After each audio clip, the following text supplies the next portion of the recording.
नमस्ते मेरे YouTube मित्रों। आज के वीडियो में हम लोग मॉनेटरी पॉलिसी मौद्रिक नीति के कुछ आयाम कुछ टूल्स को समझने की कोशिश करते हैं। इसमें देखेंगे कि बैंक रेट क्या है, रिपो रेट क्या है, रिवर्स रिपो रेट क्या है, CRR क्या होती है, SLR क्या होती है, सारे टूल्स को देखेंगे। तो चलिए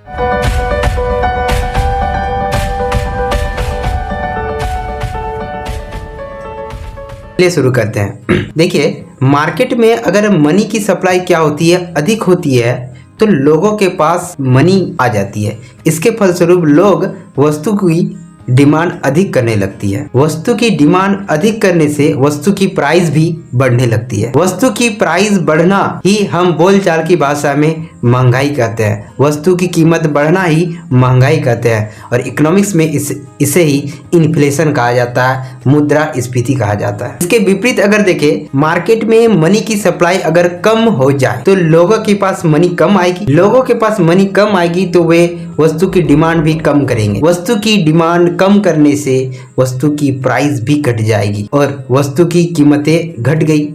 इस अवस्था को डिफ्लेशन कहा जाता है, मुद्रास्फीति कही जाती है। तो ये मनी की सप्लाई और इन्फ्लेशन को कंट्रोल करने के लिए RBI एक नीति बनाती है। इस नीति को हम मौद्रिक नीति कहते हैं। इसके लिए RBI एक कमेटी का गठन करते हैं जिसे MPC मॉनेटरी पॉलिसी कमेटी कही जाती है। इसमें टोटल 6 मेंबर होते हैं और 6 मेंबर्स मिलकर मॉनेटरी पॉलिसी का निर्धारण करती है और कार्यक्रम स्टार्ट। MPC अपने टूल्स के माध्यम से मनी की सप्लाई और इन्फ्लेशन को कंट्रोल करती है। तो सबसे पहले देखते हैं बैंक रेट होती क्या है। देखिए, RBI अन्य व्यापारिक बैंक को 3 प्रकार के लोन देती है। ये 3 प्रकार की लोन होती है। एक लोन का नाम है बैंक रेट, एक लोन का नाम है रिपो रेट, एक लोन का नाम है MSF। RBI एक लंबे समय के लिए अन्य व्यापारिक बैंक जैसे कि SBI, PNB, HDFC इत्यादि बैंक को एक लंबे समय के लिए जिस दर पर लोन देती है उसे हम बैंक दर कहते हैं। एक लोन तो ये होगी। RBI लंबे समय के लिए अन्य व्यापारिक बैंक को जिस दर पर लोन देती है उसे कहते हैं बैंक दर या बैंक रेट। दूसरी ओर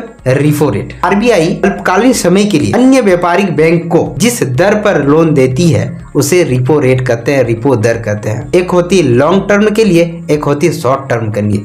लॉन्ग टर्म के लिए जो लोन देती है उसे हम बैंक दर कहते हैं और शॉर्ट टर्म के लिए RBI अन्य व्यापारिक बैंक को लोन देती है उसे हम रिपो रेट या रेपो दर कहते हैं। और एक लोन होती है MSF rate, marginal standing facility rate. RBI तत्कालिक समय के लिए या एक दिन के लिए व्यापारिक बैंक को लोन प्रोवाइड कराती है, उसे हम MSF रेट कहते हैं। RBI जब चाहे तब ये बैंक दर, रिपो रेट, MSF रेट को बढ़ाती है या घटाती है। इसके भी पीछे कई कारण है बढ़ाने और घटाने के कारण। तो सबसे पहले समझने की कोशिश करते हैं CRR रेट, SLR रेट, उसके बाद इनके कारणों को समझेंगे।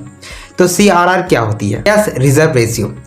देखिए, प्रत्येक व्यापारिक बैंक RBI के मुताबिक ही चलती है। RBI ही प्रत्येक बैंक को लाइसेंस देती है और उसके अनुसार ही कार्य करती है। RBI कई नियम जारी करते हैं जिसमें कि CRR क्या होती है कि प्रत्येक व्यापारिक बैंक अपनी जमा पूंजी का RBI के पास कुछ प्रतिशत रखना होता है। जिस प्रतिशत पर व्यापारिक बैंक RBI के पास रखती है कैश रूप में उसे हम कैश रिजर्व रेशियो कहते हैं। SLR क्या होती है?